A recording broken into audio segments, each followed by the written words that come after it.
ትንቢተ ዳንኤል ምዕራፍ 11 እኔም በሜዶናዊ በዳርዮስ መጀመሪያ ዓመት አጸናውና አበረታው ዘንድ ቆሜ ነበር። አሁንም እውነትን አሳይሃለሁ። እነሆ 3 ነገሥታት ደግሞ በፋርስ ይነሳሉ። አራተኛውም ከሁሉ ይልቅ እጅግ ባለጠጋ ይሆናል። ባለጠግነቱም በበረታ ጊዜ በግሪክ መንግሥት ላይ ሁሉን ያስነሳል። ኃያልም ንጉሥ ይነሳል፣ በትልቅ አገዛዝም ይገዛል፣ እንደ ፈቃዱም ያደርጋል። እርሱም በተነሳ ጊዜ መንግሥቱ ይሰበራል፣ እስከ 4ቱ የሰማይ ነፋሳት ይከፋፈላል። ለዘሩ ግን አይከፋፈልም፣ እንደ ገዛበትም አገዛዝ አይሆንም። መንግሥቱ ይነቀላልና ከእነዚህም ለሌሎች ይሆናልና።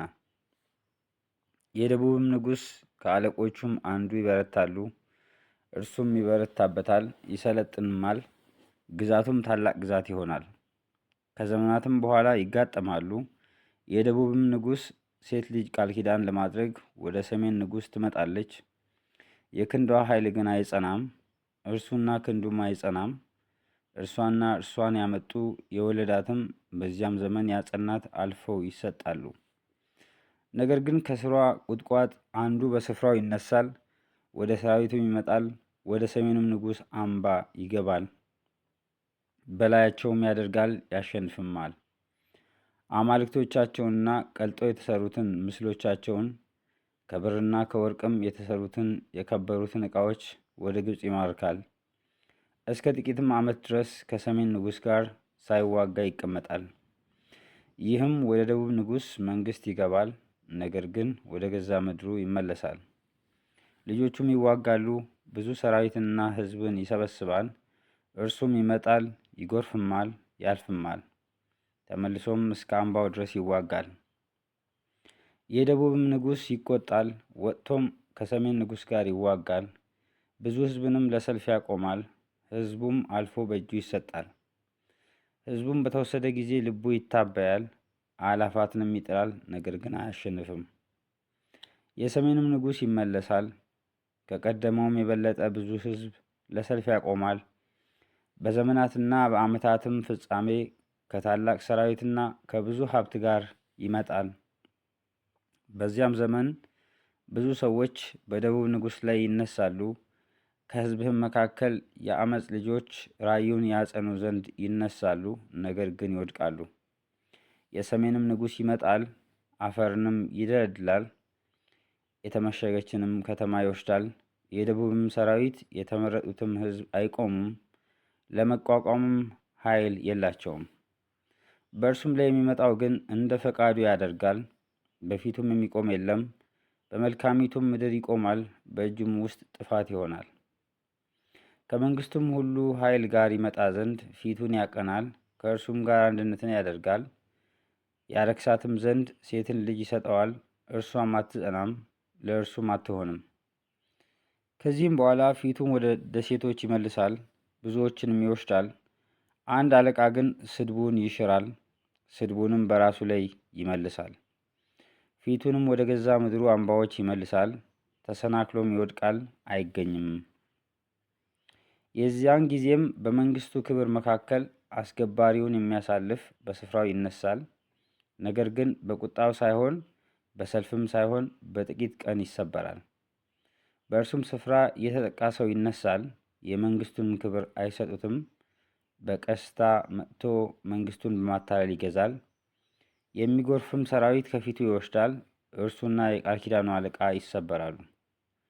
ከእርሱም ጋር ከተወዳጀ በኋላ በተንኮል ያደርጋል፣ ከጥቂትም ሕዝብ ጋር ወጥቶ ይበረታል። በቀስታ ከአገር ሁሉ ወደ ለመለመችው ክፍል ይገባል።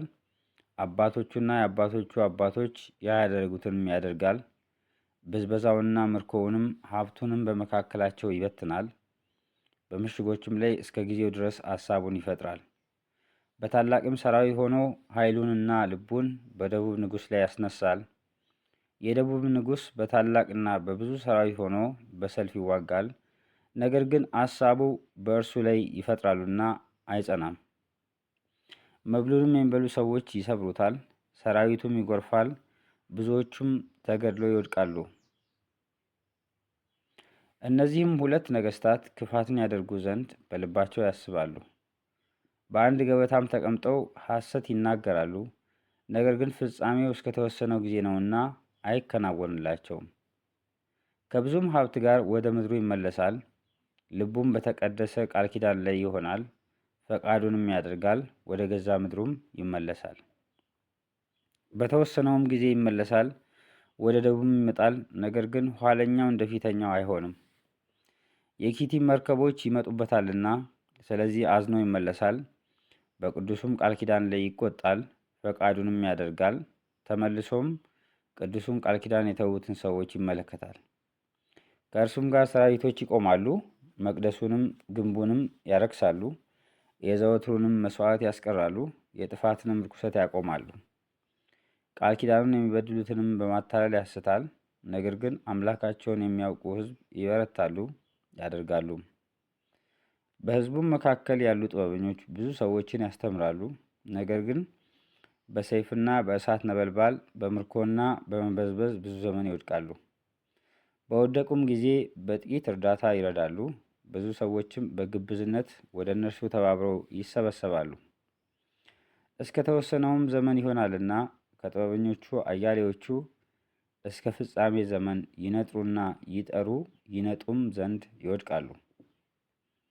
ንጉሡም እንደ ፈቃዱ ያደርጋል፣ ራሱንም ከፍ ከፍ ያደርጋል። በአማልክት ሁሉ ላይ ራሱን ታላቅ ያደርጋል። በአማልክትም አምላክ ላይ በትዕቢት ይናገራል። ቁጣም እስኪፈጸም ድረስ ይከናወንለታል፣ የተወሰነው ይደረጋልና። የአባቶቹንም አማልክት የሴቶችንም ምኞት አይመለከትም። ራሱንም በሁሉ ላይ ታላቅ ያደርጋልና አማልክትን ሁሉ አይመለከትም። በእነዚህ ፋንታ ግን የአምባዎቹን አምላክ ያከብራል። አባቶቹም ያላወቁትን አምላክ በወርቅና በብር በዕንቁና በከበረ ነገር ያከብረዋል። በእንግዳም አምላክ እርዳታ በጽኑ አምባ ላይ ያደርጋል። ለሚያውቁት ክብር ያበዛላቸዋል፣ በብዙም ላይ ያስገዛቸዋል። ምድርንም በዋጋ ይከፍላል። በፍጻሜ ዘመንም የደቡብ ንጉሥ ከእርሱ ጋር ይዋጋል።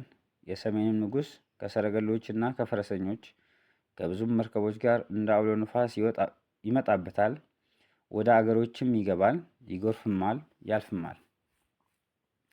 ወደ መልካሚቱም ምድር ይገባል፣ ብዙ አገሮችም ይወድቃሉ። ነገር ግን ኤዶምያስና ሞዓብ ከአሞንም ልጆች የበለጡት ከእጁ ይድናሉ። እጁን በአገሮች ላይ ይዘረጋል፣ የግብፅም ምድር አታመልጥም። በወርቅና በብርም መዝገብ ላይ በከበረችም በግብፅ ዕቃ ሁሉ ላይ ይሰለጥናል። የሊቢያና የኢትዮጵያ ሰዎችም ይከተሉታል። ከምስራቅና ከሰሜን ግን ወሬ ያውከዋል። ብዙ ሰዎችንም ይገድል ዘንድና ፈጽሞ ያጠፋ ዘንድ በታላቅ ቁጣ ይወጣል።